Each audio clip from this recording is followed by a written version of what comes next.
Il était une fois un meunier qui avait 3 fils. À sa mort, il laissa son moulin à l'aîné, son âne au deuxième et son chat au plus jeune. Le plus jeune fils était bien triste. Que vais-je faire d'un simple chat se lamenta-t-il. Mais le chat, malin et rusé, lui répondit.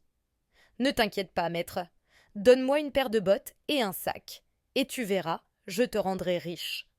Surpris mais curieux, le jeune homme accepta. Le chat botté se mit aussitôt au travail. Il alla dans la forêt, attrapa un gros lapin, puis se rendit au château du roi. Sire, ce lapin vient de mon maître, le marquis de Carabas. Le roi, impressionné, remercia chaleureusement le chat. Chaque semaine, le chat botté apportait au roi des cadeaux au nom du marquis de Carabas. Un jour, le chat botté apprit que le roi et sa fille allaient se promener en carrosse près de la rivière. Le chat courut chez son maître. Maître, vite, va te baigner dans la rivière, et laisse-moi faire. Intrigué, le jeune homme obéit. Lorsque le carrosse du roi arriva, le chat botté se mit à crier. Au secours, au secours, mon maître, le marquis de Carabas, s'est fait voler ses vêtements. Le roi, touché par la détresse du chat, ordonna. Donnez-lui vite de riches vêtements. Le jeune homme fut habillé comme un prince.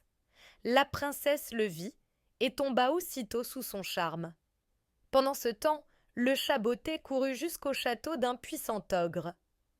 J'ai entendu dire que vous étiez capable de vous transformer en n'importe quel animal. Est-ce vrai? Demanda le chat. Bien sûr, répondit fièrement l'ogre. Et d'un coup, il se transforma en un énorme lion. Impressionnant, dit le chat. Mais seriez-vous capable de devenir une toute petite souris? Rien de plus simple, s'exclama l'ogre.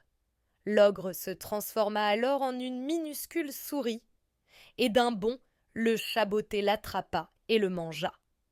Le chat botté ouvrit ensuite les portes du château et, quand le roi arriva, il s'exclama. Bienvenue au château du marquis de Carabas. Le roi, impressionné, déclara. Marquis de Carabas, vous êtes digne d'épouser ma fille. Le jeune homme et la princesse se marièrent et vécurent heureux dans ce magnifique château.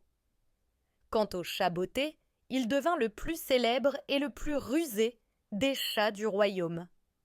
Et c'est ainsi que, grâce à son intelligence et à ses bottes, le chat botté fit fortune et vécut paisiblement aux côtés de son maître.